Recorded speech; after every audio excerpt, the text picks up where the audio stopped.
Hey everybody, this video is going to provide the follow-up discussion to the poster that we looked at in the week 9 discussion, the AIDS prevention poster from UC Berkeley in 1985. I warned you guys in the video that explained the week 9 homework assignments that this was by far the most complex poster, most complex image that we've looked at this quarter. And at least it usually proves to be the most complicated. There's a lot of layers to this. So before I get into answering the discussion questions, I want to unpack the image a little bit. You really you have to think about the rhetorical situation to this poster before you can really get into the different levels of it. And the biggest thing about the rhetorical situation of this poster, the first element is the year that it was created. And I pointed that out when I explained the homework assignments for last week. 1985. What did we know about HIV and AIDS in 1985? Not a lot. Almost nothing at all. At that time, most Americans still thought that HIV and AIDS was spread solely among gay men, right? In fact, President Reagan wouldn't even talk about it. And the fact that he wouldn't even talk about it was a good indicator that could lead you to assume that that meant there was no government-funded research being done on it. None. So we were in an era of deep ignorance as far as this disease goes. That's important to keep in mind because what this poster might say to us today could be entirely different than what it would have said to someone in 1985 because our knowledge is so much greater now. The other piece of the rhetorical situation that is important to consider is the fact that it's a poster put out from UC Berkeley's Student Health Services. And it's important to know a little bit about UC Berkeley. The main thing being that it is well known for being a very liberal college campus. So very open-minded, very accepting, and so a lot of the students there, not all of them, but a lot of the students there would not subscribe to the same values and priorities that a lot of America at that time would have. So that's an important element to keep in mind as well. Very liberal campus. Okay. So the first thing you have to do if you're trying to figure out, knowing what the issue is, question number one, what is the issue being presented in this argument? Well, the issue is AIDS prevention, how to prevent it, right? How would you state the claim or the thesis that's being communicated? That one, not so easy to figure out right away. You have to really analyze that image first. So if we're looking at the image, we've got this tree, right? We see the branch, we see the leaves and the white blossoms, flower blossoms. And then we've got this apple with this snake wrapped around it. Okay. For a lot of Americans, even if you aren't Christian, a lot of Americans still have heard about the Garden of Eden and the story of Adam and Eve. And I think that's a very common first, like the go-to image, what it evokes. It's definitely, I think a lot of people, it would bring to mind the Garden of Eden because garden, the trees, right? In the Garden of Eden, Eve took a bite of the apple after God told her not to. because she was enticed and manipulated by the serpent, the snake. I mean, come on.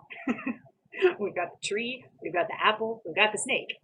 So I don't think it's out of the question that a lot of people would go there first, right? So if that's where you went first, how would you then take that image and what it evokes, what it makes us think of, and turn that into the claim that's being communicated in this image?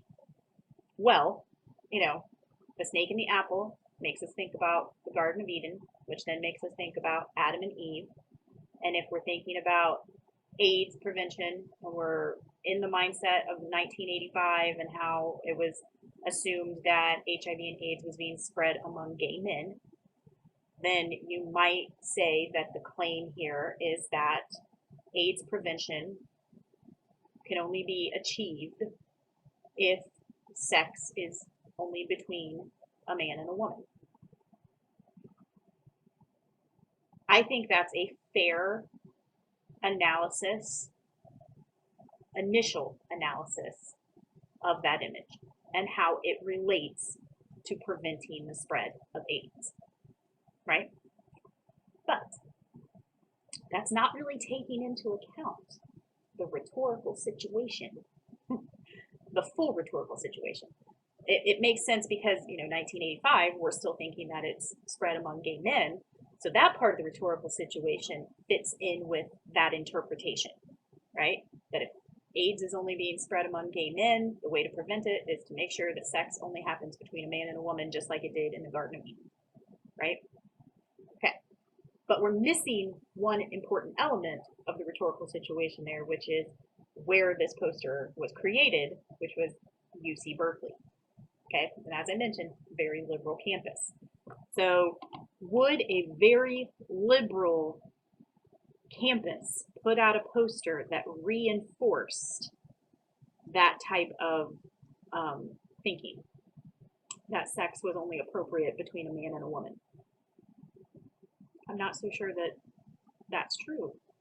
I don't know that they would put out a poster that reinforced that line of thinking, because they're so open and accepting to different lifestyles. So that kind of throws a wrench into that initial analysis.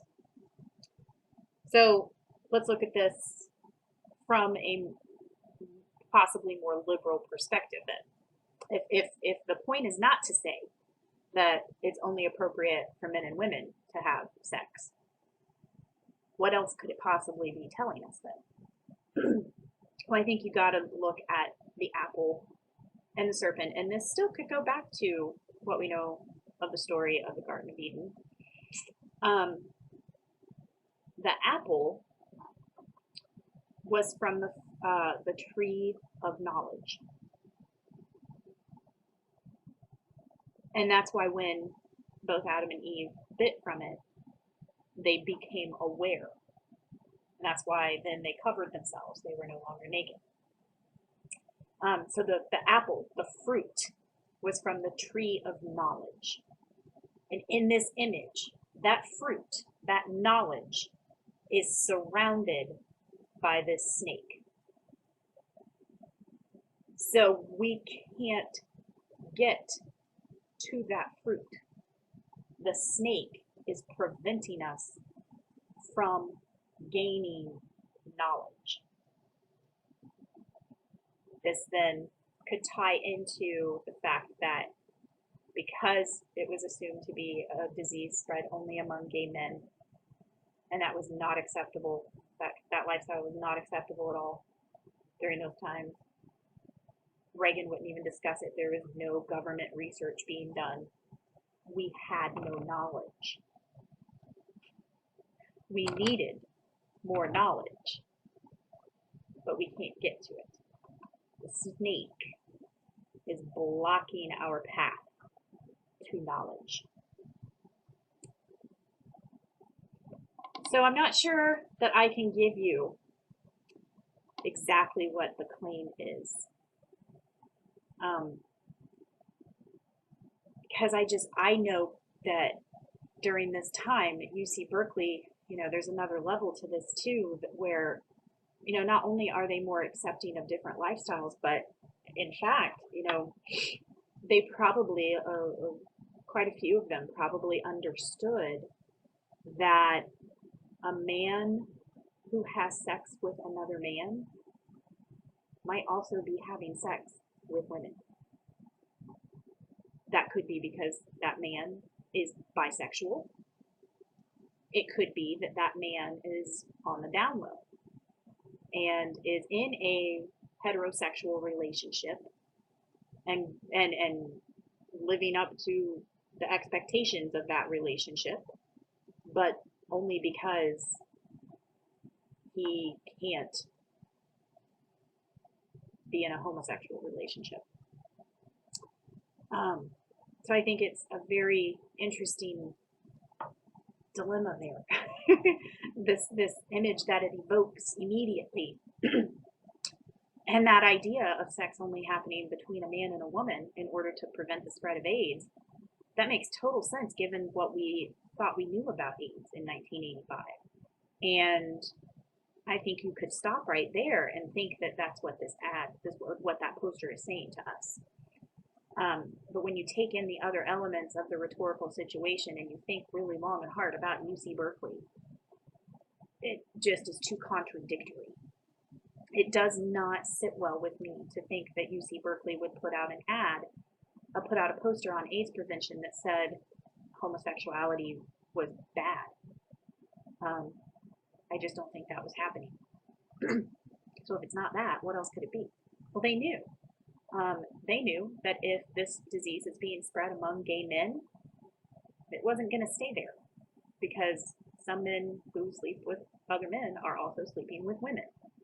Therefore, before too long, women are going to be a part of this problem as well. And lo and behold, that's exactly what happened. So they were onto something, I think, if that's indeed what they were intending to argue with this poster. I think the analysis that is most supported is just the idea of needing more knowledge and it being blocked, us not having a path to that knowledge.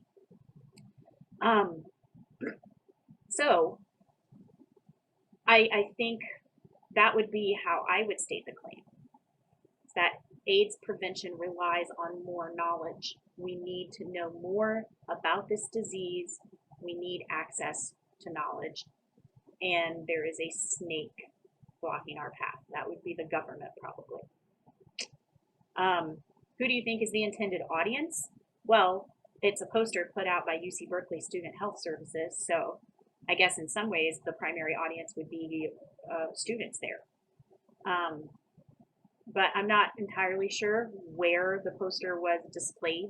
It could have been displayed in other places besides just on campus. So I think it's the secondary audience would be everyone. And then government, trying to make them realize that we need to know more. We need to learn more about this disease.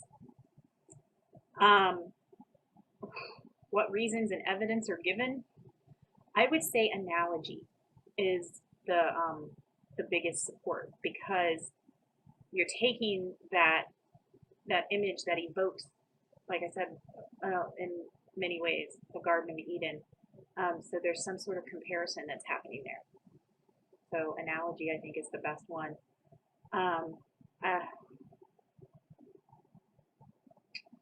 Maybe pathos, because it is, you're hitting on some emotional things there. Maybe just flat out logic too, though, because you really have to think through this. I don't know. The support is really difficult for me to answer, because I still feel like, even after all the years that I have worked with this poster, I feel like I know what I believe is the overall argument being presented, but there is nothing to say that I am totally correct. Very frustrating. I think that I made some good points as to why it's probably not that first impression that to prevent AIDS, sex should only be between a man and a woman, because there is that contradictory element of it being from UC Berkeley, and I just can't let that go. I can't just ignore the fact that this is being put out by a very liberal college campus. It just, I think you have to deal with that. You have to resolve that contradiction. And when you go to resolve it, you start to realize that that initial interpretation might not be correct. Does that mean that the ultimate claim that I came up with is correct? No, not necessarily. But I think the analysis supports my interpretation a little bit more than it supports the initial interpretation. But that's not to say that even mine is totally correct. What makes the argument interesting and or effective? I don't know if it's effective because it's so complex. I don't know what, I would love to hear someone's take on it who was there during this time, who saw it on campus. Like, how did people react to it? I'd love to know.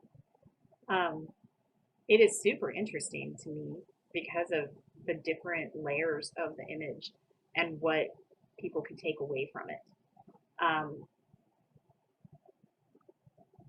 I think it's striking. So that's one thing that might make it effective is it's a very visceral image in a lot of ways. This is one that you have the option of using for the final exam essay. And I don't want anyone to be too intimidated by it, to choose it, because it is so rich. And I'm sorry that I don't have any kind of definitive answers for you. But that, I think, for me personally, that's what makes it so intriguing and why this is one of my absolute most favorite ones to look at. But there's a lot to it, so it offers you a lot of material, a lot of ideas to unpack for that final exam essay. I'm interested to see what your follow-up journals say. If obviously, if you have anything in addition to that, please let me know. Otherwise, you guys are free to go ahead and move on to the journal.